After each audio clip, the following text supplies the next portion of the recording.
What I'm recording today is a math zone assignment for the Math 1370 students. And the name of this assignment is Approximating the Area Under the Curve. For my Math 1370 students, that is in unit number 1. But I wanted to share this with my Math 1325 students too. So Math 1325 students know that what you're watching is something that you would do in unit number 3. So don't be misled by the name of this being unit 1. The topic is the same. So again, in Math Zone, I wanted to come up with my own question because I didn't find anything that actually got at the heart of what I wanted us to do to learn about estimating the area under a curve, so we could understand where a Riemann sum could come from. So let's see what this question says. This question says, on your own graph paper, draw the graph of y equals x squared for -2 to 0 using a scale of 1/4. We are going to estimate the area under this curve using 4 equally spaced left endpoint rectangles. The next 6 questions will step you through this estimation process. And for my Math 1370 students, that will help them with their pencil to the paper 3 for unit number 1. My Math 1325 students, it will be a different pencil to the paper. But I'll be sure to let you know in the name of the link what pencil to the paper that corresponds with. Question 1. If the interval is -2 to 0 and it is divided up into 4 equal intervals, what is the width of each interval? Well, let's see. We've got to go back to the very first thing here. So our first instructions was on your own graph paper, draw the graph of y equals x squared. So my online graph paper is scriblink.com. If you guys want to use scriblink.com to draw, I have a pen tablet, and that helps me draw with reasonable accuracy. So we're trying to draw y equals x squared. All right. Well, when y is 1/2, 1/2 squared, well, let's see, and actually we're also looking here at only the part of the graph that's in the second quadrant. So the first point that I drew is, of course, 0, 0. That is going to be on the graph of y equals x squared.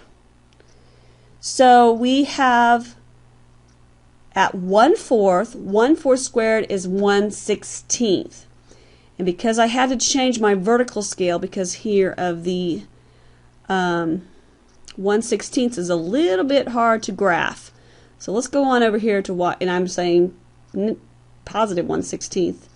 But the x value is actually -1/2. So if I take -1/2 and square that, I get positive 1/4. So there's the point on the graph. If I take -1 and square that, I get positive 1. So there's the point on my graph here at -1, positive 1. All right, let's go to -1.5. -1.5 squared is positive 2.25.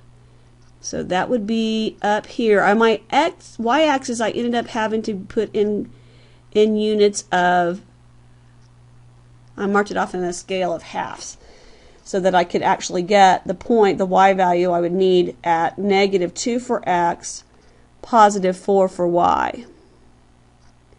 So I plot that right here. All right. So here in red, I've got a graph of y equals x squared between -2 and -1. So we are looking here between -2 and 0. the interval length here, the length of this interval is 2 units. So what we're trying to determine in question number 1 on the math zone assignment is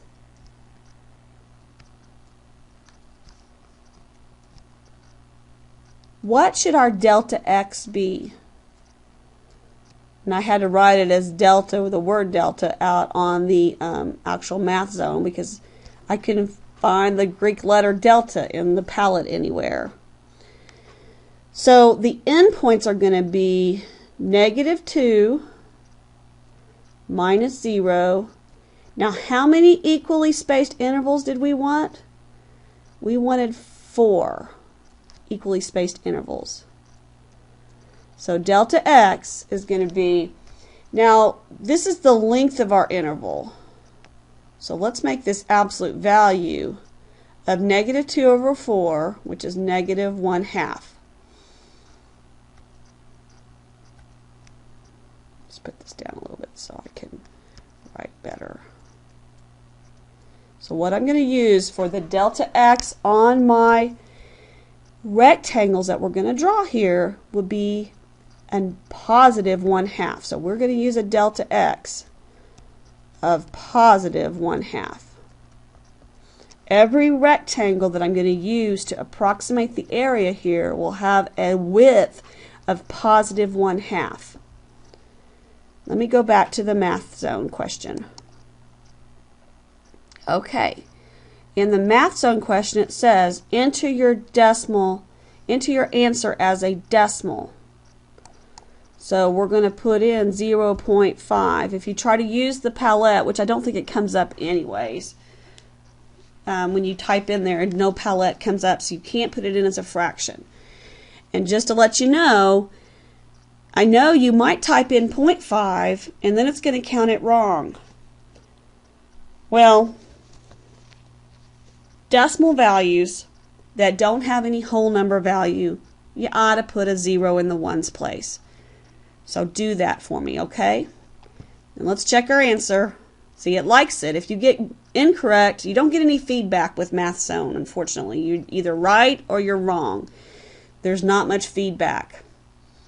If you ever get stuck in Math Zone without knowing why your answer's wrong, hit Ask My Instructor. It'll send me a link with the question and the answer you're trying to put in.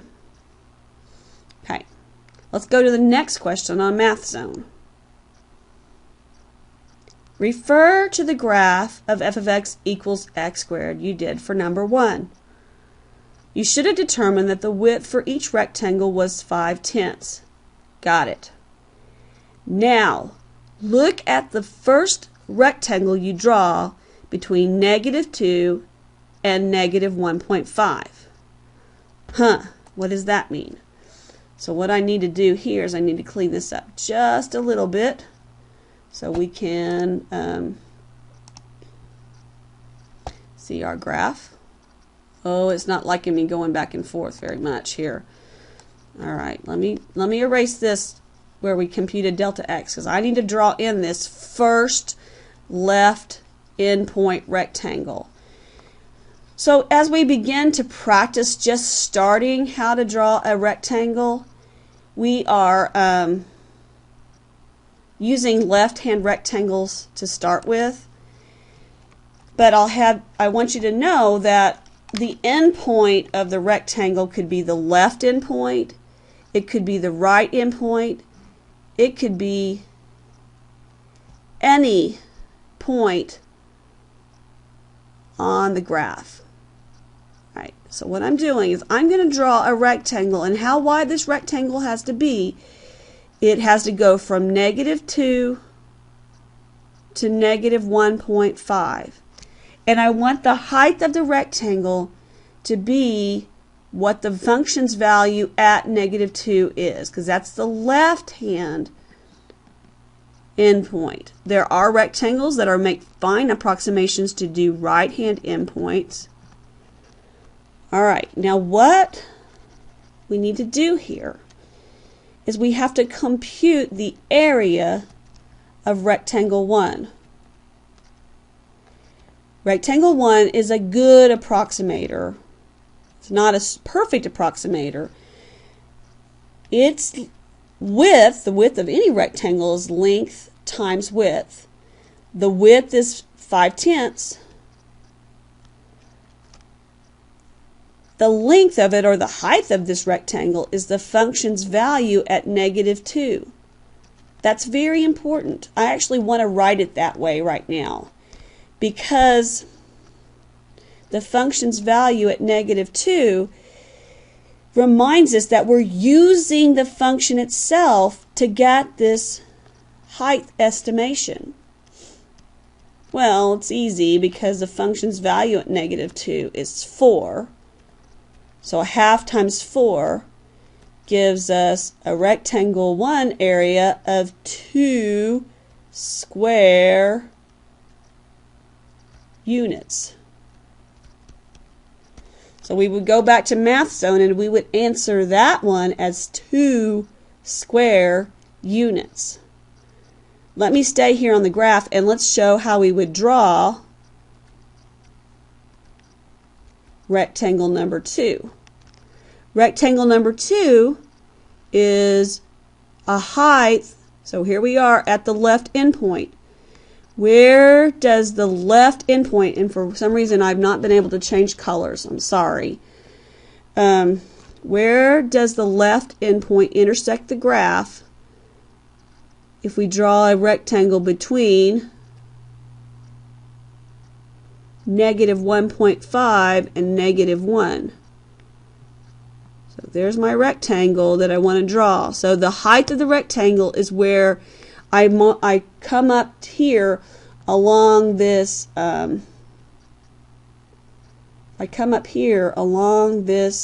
left side. Where it intersects the graph is the height, and that point is the function's value at -1.5. The function's value at -1.5. That'll be rectangle 2.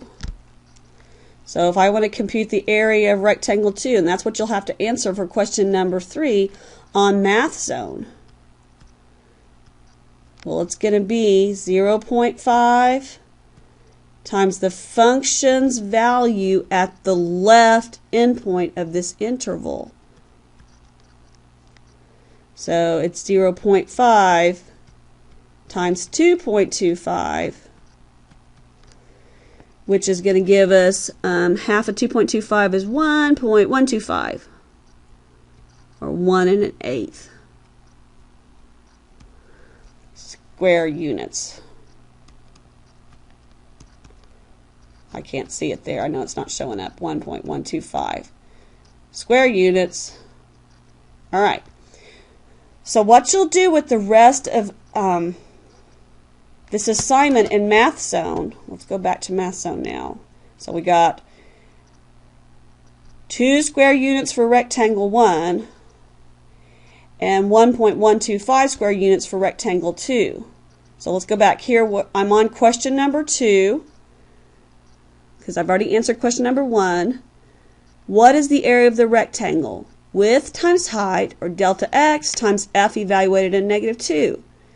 Of course, area is measured in square units, but just input an integer in the blank.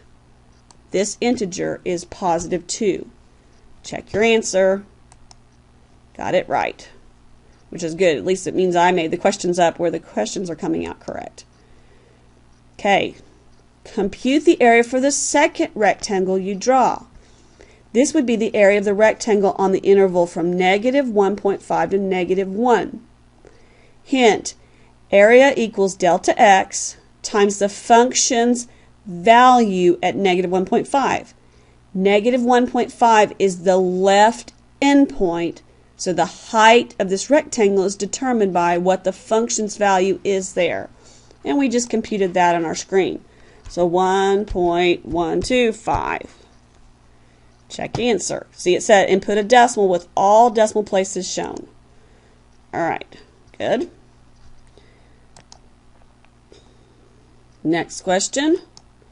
Now I'm going to leave the rest of for you to do. So 4, 5, and 6. Compute the area of the third rectangle. This is the rectangle drawn on the interval from -1 to 5/10 or a half. So your area will be your delta x times the function's value at -1. Enter a decimal. Okay, enter a decimal. Question 5. Compute the area of the fourth rectangle. This is the rectangle on the interval along the x-axis from -5/10 minus 1/2 to 0. Area would be delta x times the function's value at -1/2. Enter a decimal with the 0 in the ones place and all decimal places shown. Alright, so you'll have to do that one. Now, last question. So, taking in the areas of rectangle 1, rectangle 2, rectangle 3, and rectangle 4, and adding them together yields what number in square units, and that number estimates the area under the y equals x squared curve between x equals -2 and x equals 0. Just type the number with both decimal places given. And if it's got a, I think this one definitely has a ones digit too. So I hope this will help you with this assignment called, let's submit it now. So I've only done 3 questions, so let's see what grade I got. Well, I got the first one correct. This is the kind of feedback you get on Math Zone. I got the second one correct. I got the third one correct. Uh-oh! I better not show the rest of the answers. Okay, I'll tell you something about Math Zone is if you only do a partial amount, it's going to give you the correct answers. And when there are assignments that I make up myself, well, the same questions come up. Don't misuse that. It's not going to do you a bit of good. It'll get you a Math Zone assignment grade, but it won't help you with the concept of the material. So use it wisely, use it as I've intended it for you to do, is that you really attempt it on your own. Please don't be tempted to misuse the answers that you get from your Math Zone assignments. I've helped you with the first 3. You guys can do the other 3. I'm going to end the recording now, and I hope to hear from you. I'll be checking your results in my grade book. See, here I am as a student. I'm not seeing any grade book here. See, both student. I'll be looking for you guys to finish this Unit 1 approximating area under the curve early next week. I think I've got the deadline as the 31st, which is tomorrow. If you guys are out trick-or-treating, I'll give you a treat, and I'll go to the 2nd. But you've got to finish this one by the 2nd, because I'm posting more Math Zone today.